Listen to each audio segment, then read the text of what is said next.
Welcome back to part 2 of my interview with Brian Auger. Welcome back to the program, man. Thank you so much, Jake. Nice to have some more time to talk. I wanted to. Did you know Pete Sears? He played bass and keyboards. Did you know him in London? No. He wound up. Somebody I did. That's interesting. I'm sorry? No, it's fine. He wound up in the Bay Area doing a lot of work.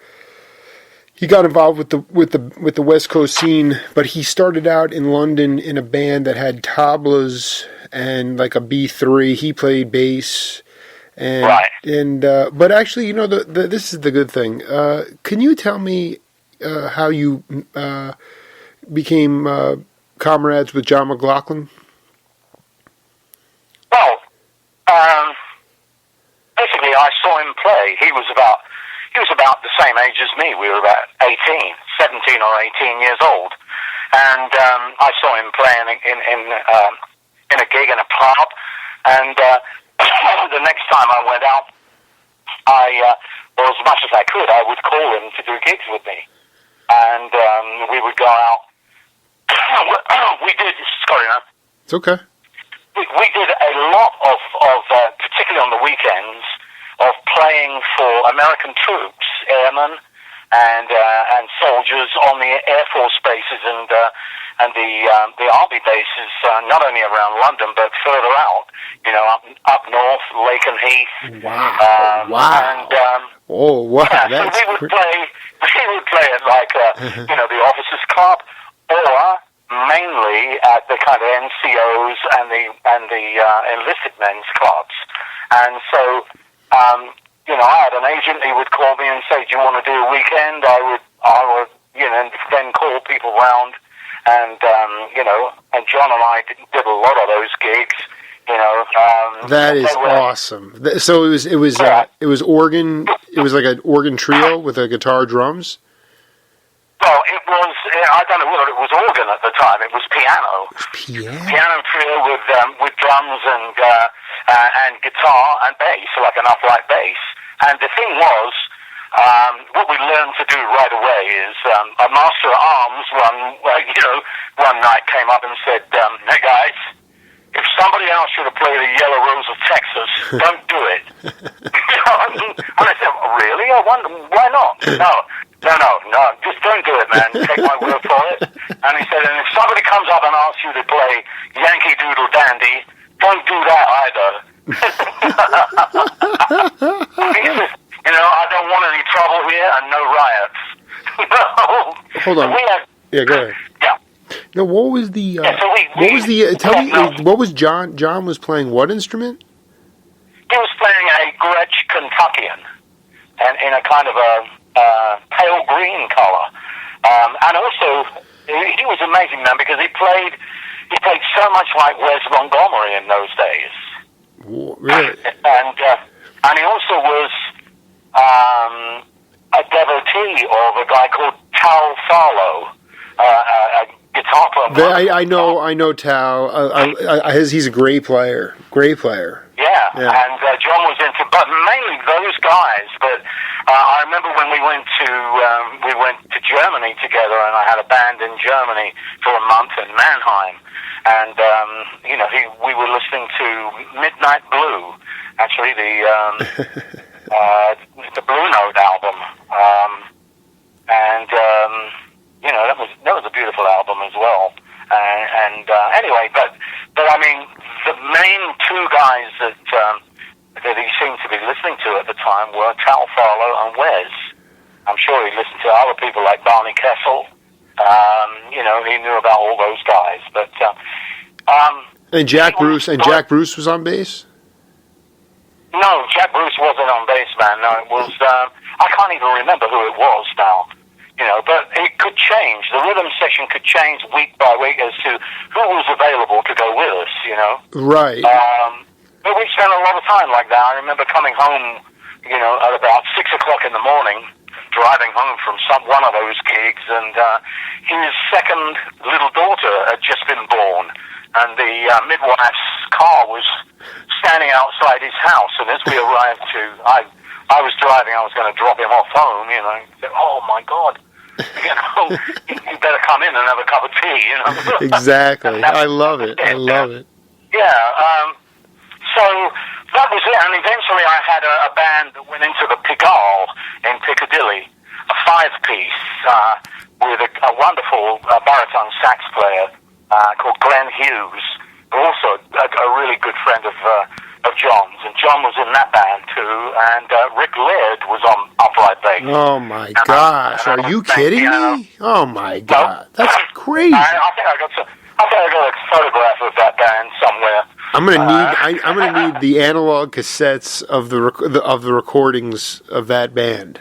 What an amazing! Oh, I don't think we ever had any. You know, I knew you were going to say that. I knew you were going to say that. Yeah, I know. You're talking about 1962 or something like that, and basically, you know, there wasn't the kind of recording equipment around as there are today. Absolutely. I wish I had some of the jams, man, that we did. You know, that would be incredible. I wanted to know. I mean, in this country, we talked about it pretty at length yesterday. I transcribed some of the interview. It was, you know, you said some really cool things about history and also the idea that we focused on blues, but gospel music came out of the church here in the United States, and then the B3 went from the church. Whatever denomination went to the church. Right. It went from the church to the nightclub, and there was a reason for that, man, and that was that Lawrence Hammond, when he invented the B3, which was amazingly enough in about 1937, and the reason for inventing it was because he thought that churches. It was so expensive to build a pipe organ. You literally had to build the organ and then build a church around it. Right. Wow. That's great. And so he designed this thing which electronically, you know, the drawbars, the things you pull out, correspond to the length of pipes in the church, you know, of the organ. And you could actually, you know, generate these things with the size of the B3. And so basically that was the idea of it, and he sold, you know, I don't know, 200,000 or 300,000 of them. And people played them in church, and then suddenly playing gospel and stuff like that, suddenly it took somebody like Jimmy Smith really to. There were people before him, but he was the one who figured out such a hip sound to make with the Hammond that when I heard it, I was just blown away. I couldn't understand what it was, and when I found out it was a B3, I eventually ended up with a B3, and you know, the rest of it's history, as they say. You remember what album you heard him playing on? Yeah, the first album I heard was playing over some speakers in Shepherd's Bush Market, where my record shop was, and they knew me. I went in and I said, "What the hell is this, man? This is like, you know." And they said, "Oh, well," and they brought the cover up from under the counter, and it was Back at the Chicken Shack, Jimmy Smith. Right. And I said, "Wrap it up." And took it home, and then after that I was after as many records as I could by guys like Jimmy Smith, and I discovered Jimmy McGriff. And what about the one guy I wanted to ask? Was Groove Holmes. Yeah, Groove Holmes. The amazing thing about Groove Holmes was and all these guys, they seemed to come out of Philadelphia. All of them. All of them did, really? I didn't know that. Yeah, and Groove Holmes actually, off the Open album, which was the first album I made with Julie Driscoll, with the Trinity. Sure, right. Recorded 2 of my tunes. That was a great honor for me, man. An American organ player would, off that album, which was a mix of jazz and everything, would actually take two of my tunes and record them. I was like, wow.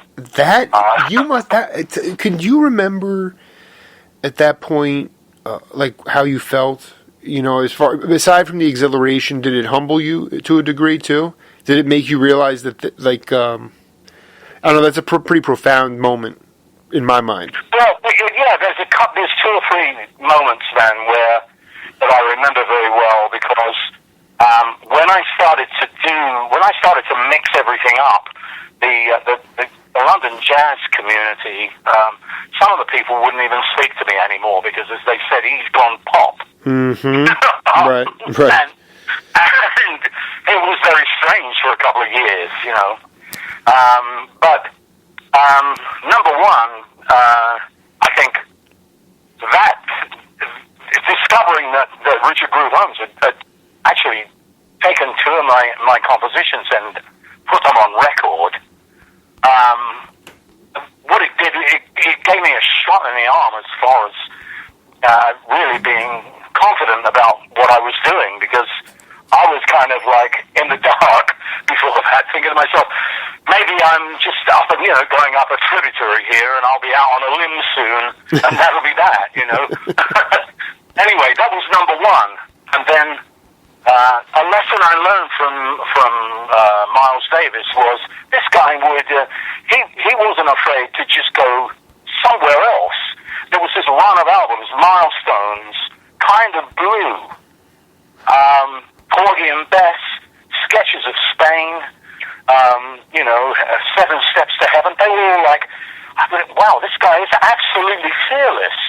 These things are so different to one another, and I made an album, the second Oblivion Express album I made, the first one was Oblivion Express, which exposed mainly my writing with Jim Mullen, and then the second album, again, it was a mix of my writing with Jim Mullen, and it was a very different album. And I got murdered in the press, the music press, for it. I think what had happened is, all of a sudden, Yes and ELP and, those two bands have really established themselves, and then people started to critique everything from that point of view. Well, mine was so different, and I was in a bit of a depressed kind of state at the time, and one morning, the postman knocked on the door, and I opened it, and he said, "Oh, there's a package for you, Mr. Auger," and he gave me what was obviously an album, and I looked at it, and I opened it up, and I couldn't believe it. It was a Sarah Vaughan album called A Time in My Life, where she was doing things by McCartney and doing things by, young composers, and she was my favorite jazz, well, she still is, my favorite jazz singer of all time. And she had recorded 3 of my tunes from that second album. That was a milestone moment in my life.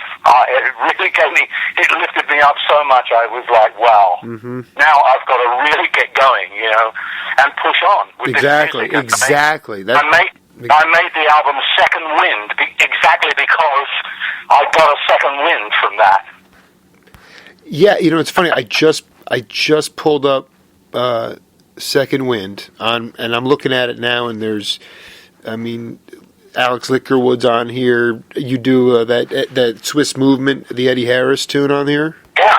And and it's that first bit. The other thing that you're responsible for. Did you get credit for, or is the British press just pissed that you were? Did they just not like the fact that you did you ever get credit for just going seamlessly from Trinity into the Express? You didn't have any. Not really, not really, man. And in fact, the Trinity. Well, the situation then was that we were with Polydor.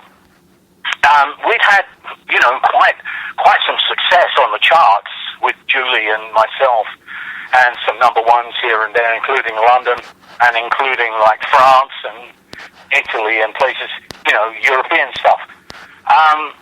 They wanted the same formula. Anything that works, the law is that the big record company wants you to work it to death. But looking at it, I thought, if we're going to expand as artists, it's kind of ridiculous to do that. And I had the idea of what I wanted to do to push on with the Oblivion Express. And so, to me, the question was, am I wading against the commercial tide in doing this? And is this going to be the quickest way to oblivion as far as my career is concerned? So I thought an apt name for the band would be the Oblivion Express. I think what the really cool thing is, and I can honestly tell you, I have a good ear for music. That the stuff you were doing 40 years ago holds up better today, probably than it did then. I mean, in my mind, it is like when that cat talked about the template. And I do not proclaim to be an Oblivion Express or a Brian Auger aficionado, but I mean, this stuff gets me moving, man. Like, it really resonates. The messages resonate as succinctly today as they're needed now. We just added a tune from the Second Wind album back into the repertoire called Future Pilot. Future Pilot came about because I was getting on a plane to go somewhere in the US when I was on tour, and as I went up the stairway, there was a little family in front of me, and there was a couple of kids, and the stewardess handed them these badges from I think it was Northwest, a pair of wings, and under the wings there was a little kind of medallion thing, and it was inscribed Future Pilot. And they gave these things to these kids who, put them on, and I asked the stewardess, can I have some of them for my kids? So I took them home, and there were my two daughters in Carmen, running around the flat with this Future Pilot badges on, and all of a sudden it occurred to me that the lyrics came, Future Pilot, I can fly you to your dreams. And talking about kind of meditation, I can fly you to your dreams. Flights departing now for heaven, ride inside. Those were the lyrics. Wow. And we've just added that back into the repertoire after all these years, and to great appreciation by the audience, and it stands up just like it was yesterday. In fact, the lyrics are so relevant for today. It's amazing, That's what it is. I'm telling you, yeah. I don't know if relevant is even the right word. I part of it's relevant. It's they're timely for today. I mean, they are exactly. They're needed. It's important part of the zeitgeist.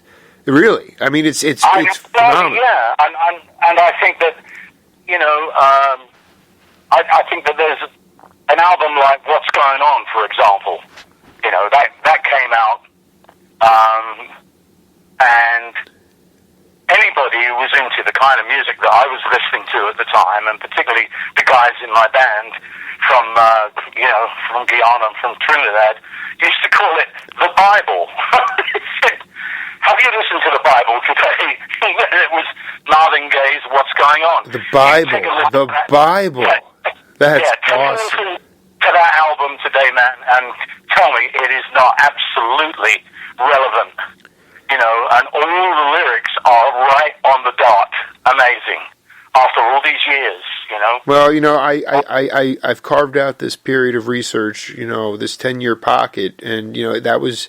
I guess that was probably 74, when 73 in that pocket. It was just to me, it was before the Trolls sort of decided to put their hands on the music. Before in the industry, as far as I can. Yeah, exactly. Yeah. I think what happened was people that had been signed into a record label like Stevie Wonder as well made Sure. Talking Book. Sure. You know, when they finally had so many sales that they could turn around and tell the guys who ran the label, hey, listen, you know, I'm going to do what I want to do now. Right. You know, right. and you can take it or you can leave it.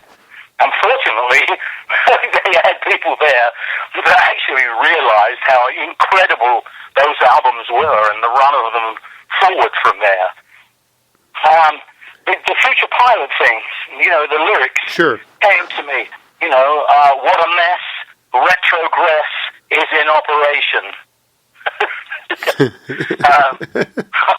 And you'll agree, I can see that what is going on around us isn't good enough. You know, so, you know, it's kind of, I look at it and I go, wow, how amazing that should stand up after all these years. It's the same thing, you know. Anyway, I think there's a lot of things from that time where people realized what was going to happen, you know, in the future. If you know, if a level of nonsense that was going on and brutality and people not caring for one another. You know, tell me the story. My favorite song, like my go-to song for you, is "Happiness Is Just Around the Bend." Yeah, right. Is that part of the rotation that you play live? Well, part of that, man. I mean, exactly. And "Happiness Is Just Around the Bend." I'd written the first part of that, the music, and I hadn't got the middle eight right when we went to the studio. And the studio, you know, because you know, we had peanuts to make those albums on. I mean, I had to get it right immediately. So wow. That album was like cut in one afternoon and evening, all the music. And the next day, I went in and I put the, you know, sat down at 12 o'clock noon, and I put the vocals on and mixed the album, and it was done by midnight. And that was it, 2 days. That's unbelievable. Happiness is just around the bend.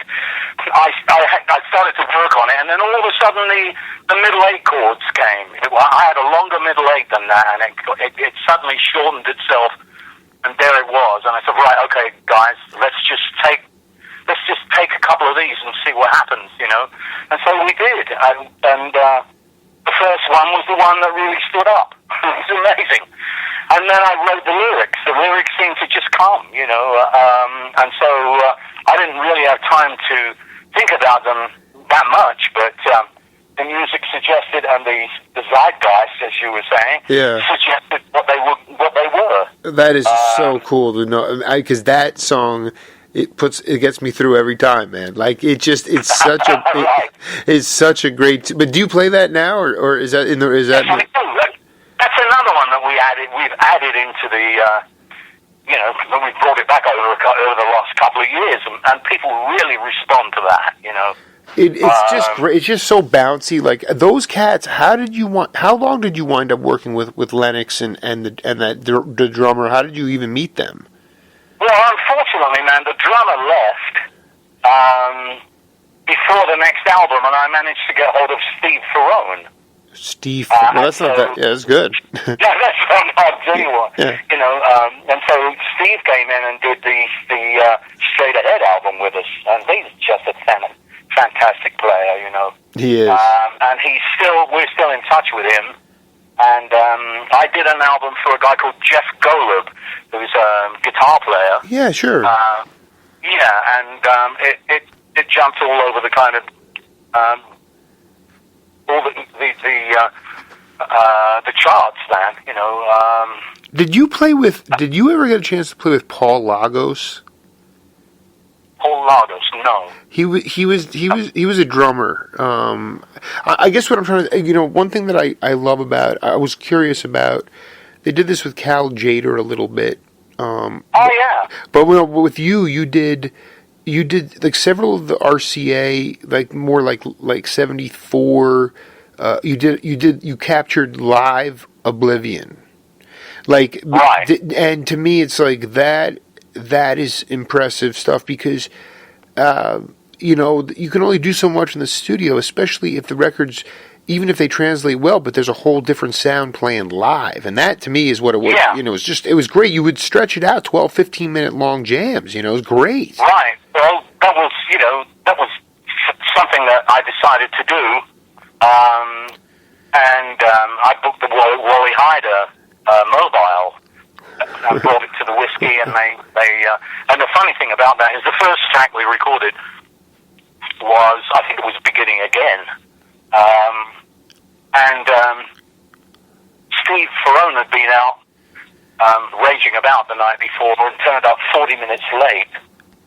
No drummer. And the guy who was, the manager there, who fortunately was a kind of friend of ours by that time, was saying, "What the hell's going on? People are waiting for, And finally, Steve turns up and he says to me, "Gorge, I'm so sorry, man. We got stuck. I was out with, a lady, and we got stuck in the traffic coming back in, and I was going nuts, and there was no way I could kind of get out." And I said, "Listen, Steve, let's just get it going, man, because everyone's ready in there. Everyone's standing, waiting for." So, and he said, "Well, what are we playing?" And I said, "Well, let's start with Beginning Again." So he is so full, he's so wound up by that time that he starts the intro to that thing, and I kind of double test. This is fast, man. I don't know whether I can play it this fast. And anyway, that track is absolutely blistering. So and you're saying that's on Live Oblivion 1. That's the first one. Yeah, that's right. Wow. And so he showed up, and he had not played with the band before, or just because his adrenaline. No. He'd been in the band, man, because he'd made the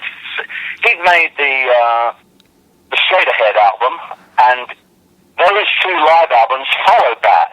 It was the same night, actually. Well, over 3 nights that we recorded, material, and we picked out the best takes, of course.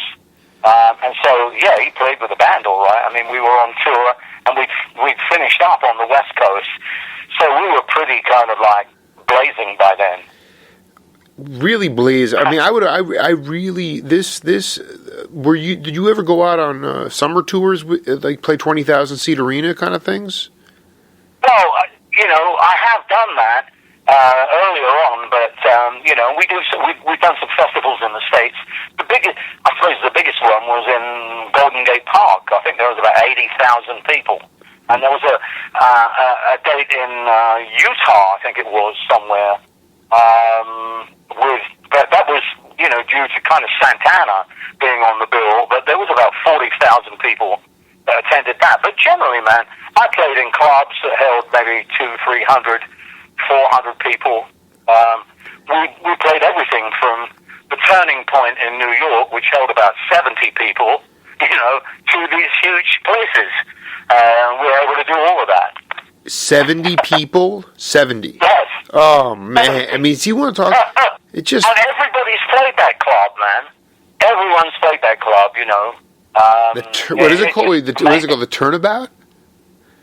The Turning Point. The Turning Point. It was where people used to row across the river, and they would be ferried over the river. It's an old kind of ferry stop that people would row you across the river, and then at the turning point they would drop you off and turn around and take anybody who wanted to go back to the other side. And right there in front of the turning point itself is this club called the Turning Point. Kind of a piece of Americana. I love that. I love what a great story. Yeah, I was gonna ask, when I interviewed McLaughlin, like you did, it's a very similar conversation in the sense that we talked about this idea of reaching a certain point in his career where you alter your consciousness without using chemicals. And he said there was a point in the late 60s and around the 70s in that area where he was really he doesn't consider marijuana or acid hard drugs, but he's talking about the harder stuff, and he was just trying to get off of it. He wanted to just and so he found a sage. He found Sri Chinmoy, and I was just wondering if you had a spiritual. Felix Cavallari had one, and I was curious about what your spiritual journey was like. Have you ever reached that point where you were like, I just can't keep abusing myself like this? Like I gotta. No, I never thought of it like that, man. I mean, the thing was that I didn't smoke. I never smoked a straight cigarette, man. At that, right up through that time. Sure. It didn't ever occur to me to do that. None of my brothers didn't smoke. My dad smoked, but he used to roll his own. My mother didn't. My sisters didn't. And so, and I never kind of, looked at it and thought of anything. I used to, go in the clubs and my clothes would stink of tobacco. And, when I got out, and, I didn't like that very much either. But, right, interesting. So that never occurred to me, but we did get, people would get, we played in a lot of pubs, and people would just get kind of crazy about the music and everything. And, man, let me buy you a drink, man. Let me buy you, And so you could drink yourself to death, actually. Yeah.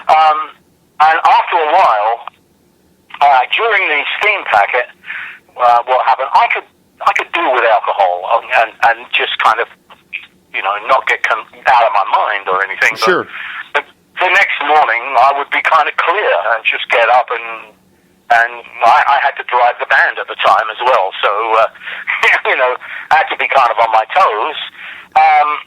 But during the time of the steam packet, Rod and Baldry and myself and the band, Mickey Waller, Rick Brown, Vic Briggs, we were, the promoters would get so excited about the band. Oh, man, that was a fantastic concert, and everything was, and they'd give us they'd say, here, take this with you, and they'd just give us a bottle of Johnny Walker to take back with us, So we used to sit up during the night and play Crazy Eights, which was our favorite game of all things. and between us would knock back this bottle of Johnny Walker. Well, this went on for, a little while, and then one morning I got up on my kidneys. I thought I'd sat in a draft and got really a cold in my kidneys or something. Yeah. And the pain just made me sweat during the day, and I was like, I sat in the band room and I thought, and I drank a lot of water and I started to feel better. And so I kind of knocked it off for a few nights. And then the next time we did it, it was even worse. And I remember sitting in the band room that night and wondering whether I could actually get on and play. And I suddenly thought, hey, this is ridiculous, And I just said, well, I don't think I'm going to do that anymore. I'll just drink some soda or whatever it is. And then I realized that I never liked the taste of it anyway. It was just we lived in a pub kind of culture, and it was one of those deals where you go along to see your mates, and they would offer you a beer or a drink or something like that, and you kind of get sucked into this thing. I really like how you're breaking it down, because this is the experience of every musician.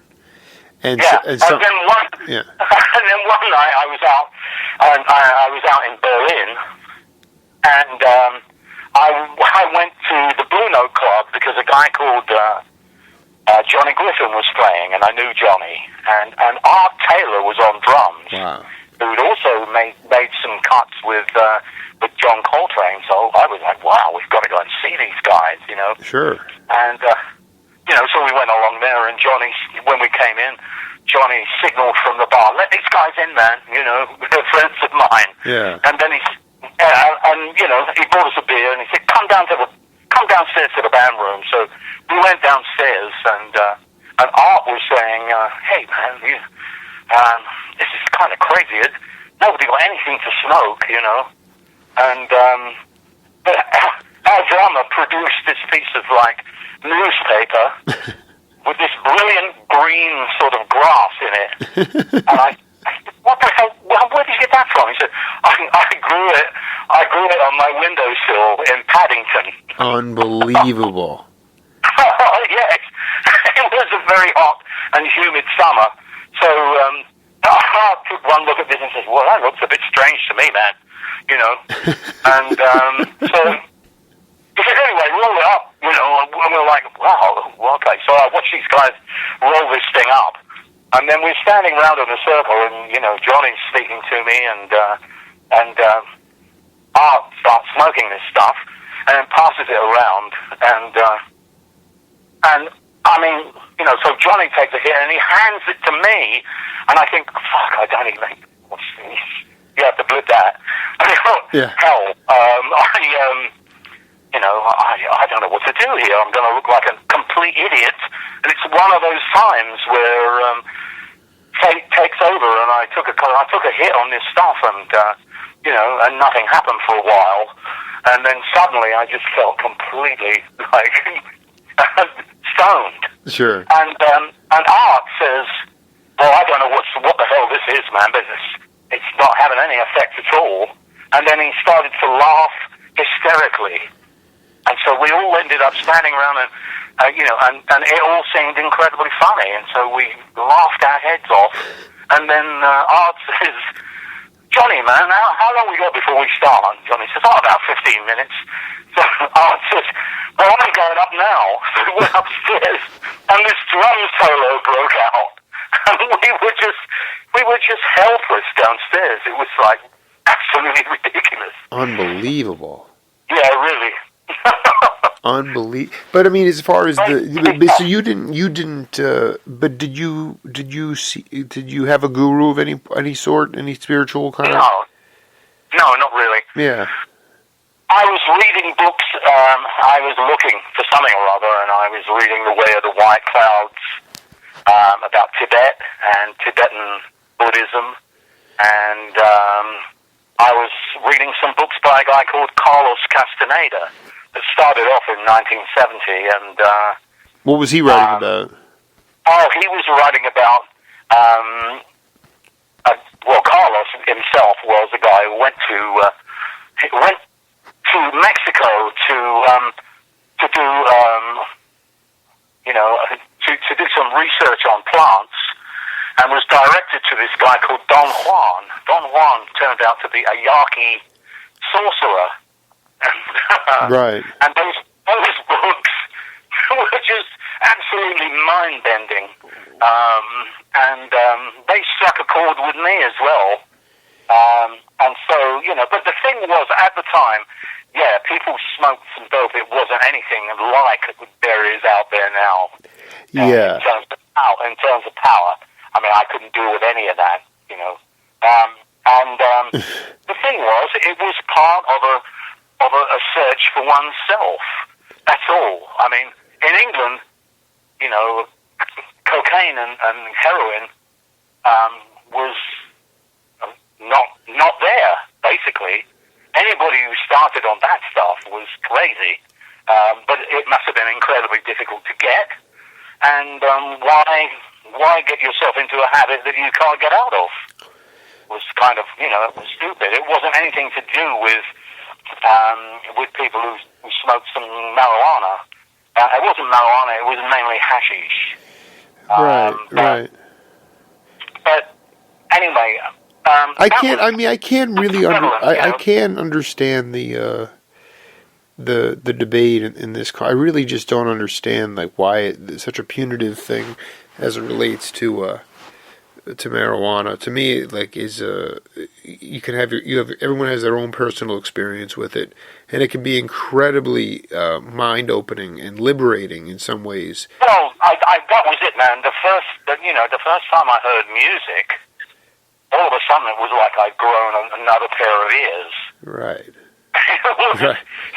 That was really that part of it, and then reading this Eastern philosophy and you know, trying to figure things out and get you know, peel away the onion skin and find out who the hell you really are. Became a kind of quest,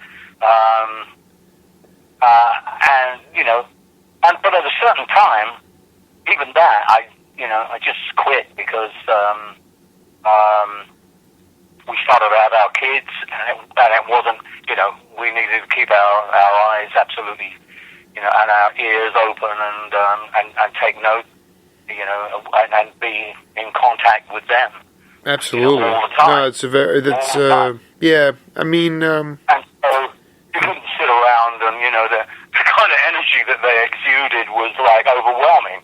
And so it was one of those things that, well, we don't have it and it doesn't make any difference. That's that. But I think, that to have people put away for years and years and years having a joint is just incredibly excessive and silly. When you start to read about the first men on Earth who were the African, they were in the south of Africa, yeah. in the deserts and everything. The first guys who were small and the bushmen of Africa, if you read about them, they also used to smoke. They loved it, and they would at the full moon, they would travel in only small groups and make their shelter every day. They knew all the desert lore. They could find water, and just an amazing race of people. And they would move every day. And when the moon was full, here it is again. They made a drum by stretching a skin over a gourd or something like that, and they would dance all night and just to the drum. That's just, and then they made. No, they loved smoking marijuana though. They were having a ball. They were incredible. That's right. Yeah. But they lived, they lived among all the animals and everything, and they thought of themselves as being, on a par with the wildlife. If they killed something to eat it, it was to eat it, and they apologized to the spirit of whatever it was for taking its life, and they were kind of incredible, really. They were very, very kind to their children and taught them, right from the scratch, what they could eat, what they couldn't eat, and berries and everything else, so that they could actually fend for themselves. What years are these chronicled? I mean, this is chronicled in what? Well, you go back to early man. The first men of Africa were the Bushmen. Yeah. And they had skills.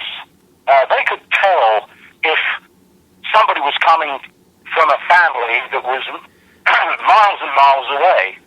They would know, just instinctively. These are the things that we've kind of lost. Right. Right. Right. Like kind of, and surely enough, these people would turn up. A guy called Lawrence Vanderpost really chronicled all these guys, and he stopped them being shot because they couldn't be tamed. They were the kind of, they lived in nature, and if you took them out, then sometimes, a law was proclaimed that they had to come in and pay their taxes. It was the end of them. If they didn't know, money didn't mean anything to them. And so they would be put in a cell, and they would die within a week because they couldn't be confined. The story of the Bushmen, man, is something that we should all take a look at. I'm gonna take a look at it. Tell me about this. I just read somewhere briefly about this Wassenaar arrangement. What was that band? What was that? The Wassenaar. The Wassenaar? Yeah. I read something you had. It was a very brief band before. I'm trying to know if it was before Trinity. Wassenaar. Wassenaar arrangement. I have no idea what that is. You should go look on your Wikipedia page because that needs to be corrected then. Yeah, they do need to be corrected from Wikipedia because at one point it had me down and they confused me with a guitar player I mean, I took that directly from your set. I said, "Boy, this sounded like a fusion." Yeah, I don't know anything about that, but also they had me down as being born in India, and people kept asking me, when I did when I was talking to the press, the guys would say, "So, how amazing that you were actually born in India?" And I said, "What?" I was like, "I'm a Londoner, I was born in London." "Oh no, And I finally found out after about 4 or 5 times. I asked the journalist, "What the hell's going on? Where did you get that from?" And they said, "Oh, we got it from Wikipedia." So I dialed up Wikipedia and had a look, and lo and behold, they'd mixed me up with Gary Boyle, who was my guitar player. He was born in India, and his dad, who was an engineer, brought the family to London. And I thought, well, great. So I can't really believe anything that is put there. It's all very strange. So I actually altered it and put the right thing back, where I was born. But it just goes to show that, a lot of this stuff is just, people just, write down whatever they think or make mistakes and, are not listening to what we're saying,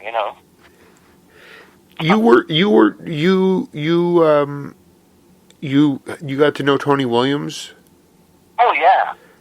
Tell me about how you got to meet him and being part of Lifetime.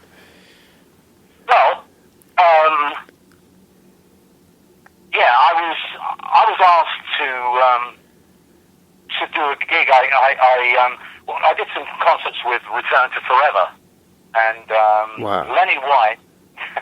That's awesome. Used to stand in the wings while we were playing, and one night we came up and Lenny said, "Hey Brian, I'm making my own album called Big City. Would you like to come on and play a couple of tracks?" And I said, "Wow, absolutely."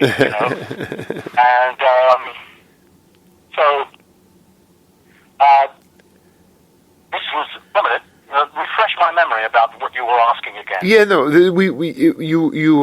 I wanted about Tony Williams because then The Joy of Flying came in after that. But you made... Yeah, and then what happened was Lenny called me and said, "Look, I'm doing this gig out in the south of France. It's a festival. Do you want to come with me? I've got Jeff Berlin on bass.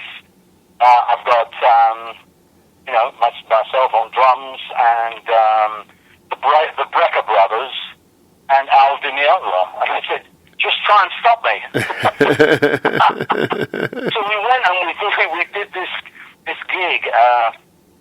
It was a festival in the open air, and what happened was the band was very successful, and people wanted more, and so they were shouting for encore. And Lenny came up to me, and this is really funny actually, and he says to me, "Look, Tony Williams is here, man, but his band haven't arrived," which was pretty silly. We'd come from New York. They only had to come over from London. And they had somehow messed up and missed the plane or whatever it was. And so he says, "Tony's not going to get paid unless he plays. So would you mind if he sits in on the encore and, both of us play?" "You must be joking, man." It would be an absolute honor, So I sat between the two drum kits, wow. and we played 2 or 3 encores, I think it was, and that's how I met Tony, first of all. Oh, and that's then, so cool. And then later on, Tony called me and we said, "Listen, I'm going out to Japan. Would you like to come with me?" And we were playing a jazz festival out there for about a week, and I said, "Fantastic! What's happening? And he said, "Well, there's just one thing, and that is that we've got 2 sets, and then I'm playing the first set, but me and Billy Cobham are playing the second set." I couldn't believe it, man. So within a couple of months of one another, I played a gig with Tony Williams and Lenny White in France, and played a gig with Billy Cobham and Tony Williams, in Tokyo. You know, I'm trying It's an extraordinary experience. It's mind blowing experience. Yeah. But I mean, it's just. And then Tony wanted to do an album, and we met in ships crossing in the night, and we'd speak to one another about recording something. And I was doing something for the Grammys in Los Angeles, and Tony was there, and so we had a talk. He said, "Hey, Brian, we've got to do something, man." I said, "Fine, figure it out. Give me a call, and let's get something together." The next thing I heard was that my son called me and said, "Dad, I've got some really bad news." And I thought, "My God, what's happened? Is something happened to your mom or your sisters?" And he said, "No, it's not that. It's Tony Williams, man. He passed away today." And I was just stunned. Oh my God. Yeah. Because he was so young, and he'd gone into hospital for some tests, or I don't know what the full story is, or I never bothered to, really figure out what the hell had happened. But anyway, Tony was gone, man, and that was such an amazing, that was such a shame. I mean, yeah, he was for my money, he was the best jazz drummer of the day. Why was he the best one? Well, it's just his taste. And I think anybody, who at 15 years old had actually qualified to join Miles in that amazing quartet with Ron Carter and Herbie Hancock and Wayne Shorter. I mean, boy. Yeah, that's pretty. But I mean, and it really speaks to improvisation at that time. Sure. Improvisation in music was really appreciated on a much larger level than it is today. It was. And yeah. Go ahead. Herbie was telling me. He would ask Miles, "So what are we going to play then, Miles?" And as they were walking out on stage, and and apparently he said, at one point, "I'll tell you when we get out there, man. I'll let you know." And listen, Miles. I mean, if you're not going to tell us, man, this is like kind of rehearsing on stage. And Miles said, "Exactly." Yeah, that's right. That guy is ridiculous. No, oh man, that to me is it's just the most. But it also there was a lot of freedom. There was just a lot of creative genius going on. That you just feel in today's zeitgeist, to use that word again, the level of restriction. You don't have to look very far to see, culture and in general is being suppressed pretty heavily in this country. Not in Europe at this, a little bit, but not in Europe, and certainly not in Japan, right. And even in places like Jakarta and India now, it's coming online. I think what's happened here is everything's gone to money. God has become money. That's right. That's it. That's right. And that, if you kind of look at that, then you understand what's going on with our politicians. You understand what's going on with people in the church who would turn kids away from having rather not pay for a breakfast for them and a decent education, because no, we can't spend money. It would be making the government bigger. Yeah, well, right. I think you're going against whatever it was that your religion is founded on. Then, in that case, so how come you don't see it? No, but they don't. It's this level of denial, or it's in the unconscious, which is actually scarier than in the conscious. It's scarier because you're totally not aware of it. It's just crazy, right. And it's that's what I believe, and there's a theocratic sort of flow right now, and it's from certain areas, man, and then when you look at the Middle East, where the big religions actually all meet, you would think it would be the holiest place. They are so busy literally killing each other over the fine print, that they've forgotten what the basis of their religions actually are. And it kind of makes one look at it and go, well, I don't know whether I want anything to do with organized religion, because you could be spiritual and oh, absolutely. It's a very good point. It's a very good point. I mean, it's true. It's and I sometimes though I wonder, Auger. It's like just because we can find out about this stuff instantaneously now. Right. This stuff was going on before. I mean, the thing was that, but in the 60s, hitchhiking was so in vogue. There was a lot more trust. First time someone came out and said, oh, they've been slaughtered. But, we become just a very in some ways, just, even corporations now, listen, all you got to do is watch a football game, American football game, and watch the first quarter this year and see the tempo of the game is actually controlled by the commercials instead of the game. That was not the way it was when I was growing up. So it's like it's really, you watch the first quarter of a game. They take the majority of the commercial breaks because they're not interested in taking them in the fourth quarter, especially if it's a good game. They want to stay with the game. So it just breaks the entire flow.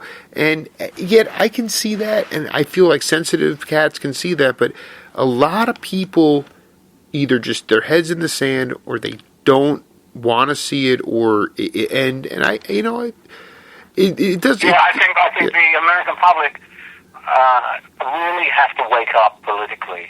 They've got to wake up, and there's so much money in politics. And with a compliant Supreme Court, and they're gradually a bit here and a bit there. Snipping away at the Constitution to give basically what it adds up to is to take people's votes away from them, or make it much more difficult for them to vote. And and it gives the power to the big corporations to put as much money as they like behind who is going to get elected. And as nobody has to actually declare what it is. I mean, what happens if the People's Republic of China's army decide that they're going to weigh in to get their guy elected? I look at it all and I go, hold on a minute, this is, with the blockage by the House of Representatives that brought this country to a standstill. I mean, you're being overtaken, by all these countries in terms of light rail and all sorts of other things, energy. It's absolutely crazy, and it looks to me like this system has ground to a standstill. And you get John McCain standing up, and when Crimea has been annexed, and they're trying to, and Putin's trying to take, a chunk of Ukraine. Sure. And then saying, well, this guy, when he says something, he actually is a strong guy, not a weak leader like we've got. And I thought to myself, John, why don't you just kind of give Putin a call? I'm sure he'd be very happy to hand you a Russian passport, and then you can live under this great guy that you think is out there, I don't think you'd really appreciate that. I mean, it's just on the level of there's a lot of charity and mercy in this country, but there's not a lot of justice. There's not a lot of justice. And this thing that's just happened, where this young guy has got shot. I mean, I check the news. I check Al Jazeera. I check Deutsche Welle. The Japanese news. And when I was abroad, I was checking the Italian news, the French news. I speak Italian, I speak French, I speak German, and English, and so I check those out. And, basically the world is watching what's going on here and saying, well, what's happened to this document, that says that every man is equal, and, has somebody wiped their feet on it, or what? Exactly. Yeah. It doesn't, people are not going to, the Europeans are quite canny about what they want and who they want to elect, and, they're looking at America and it's just like, shaking their heads. Yeah, I don't think, I think Bin Laden. Yeah, no, I mean, I think in many ways, a lot of people say the drummer Jim Keltner told me that the first major terrorist attack, in some people's minds, the first major terrorist attack in this country was RFK with Sirhan Sirhan back in the late '60s, and then that was really the first attack on the country, and you've seen a systemic decline in just overall. Just positivity. I mean, I sort of look at that early. Yeah. I look at the early '70s period. Not that you haven't gone on with your career or adapted to the changes. It's not about that. But what I'm saying is, the idea when there was actually this opportunity to speak about positivity. It seemed like that was kind of the moment where, like, after that, this very narcissistic sort of behavior came in, and then Reagan came aboard, and listen, a white man in this country, you don't have to do a lot. You'll get patted on the back, Sure. But we talked about this yesterday, and I think you said that you would say to your like Herbie, you'd say, Herbie, it doesn't make sense because all these cats that we give credit for our upbringing don't get any. And we get accolades for playing their music, but they don't get accolades for playing their own music, right? That's what you were saying. Well, exactly. Yeah, exactly. Yeah, right. I just, when I came out in 1975 and came out to live in America, it was a different America than it is now. I am shocked. In what way? In what ways was it different? Well, I think that people were looked after better. And I think there's been 20 or 30 years where somebody has decided that it's not going to be that way, and the government isn't going to, they never liked the Roosevelt Social Security thing, but I mean, people would have starved otherwise. What do? If you're the most affluent country in the world and you call yourself number one, then no child in this country should go to bed hungry. No child should go to school hungry, and you should give everybody the best education you can. How come that they can give it to you free, in most European countries? How is it that you can't do it? If you took, 10% of what you spend on the military, you could do all sorts of things. It could be amazing. Yeah, I know, but no, I mean, it's and the other thing is this, man. Whatever we say, I've been out in every state in the union, and when we're not playing, we're out either merchandising our records, and that's where I meet the public, and they can ask me whatever they want, and we have a good talk, man. And I can tell you this: I love the American people, man. They are the most generous, the kindest, and the most flexible people that I know. And the way that they're being treated right now, the blue-collar people, I'm sorry, I just can't agree with that. And, it seems crazy to me that people should be looked after, better in France, that everybody puts down. There's longer, there's longer kind of holidays for women who are pregnant. Their health is looked after. Their kids have preschool and it's free, and somehow or other, here we are. We're no more French fries, and we're gonna pour all our French wines down the drain.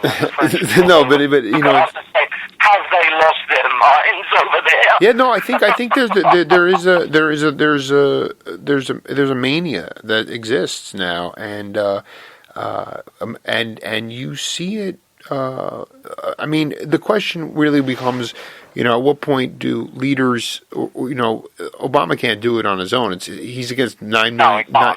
He's against like 9 million cats. He's got no other team. There's no team. It's just him.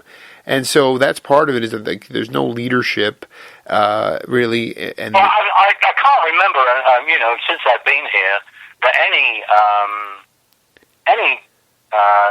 president of the United States has been treated like Obama has.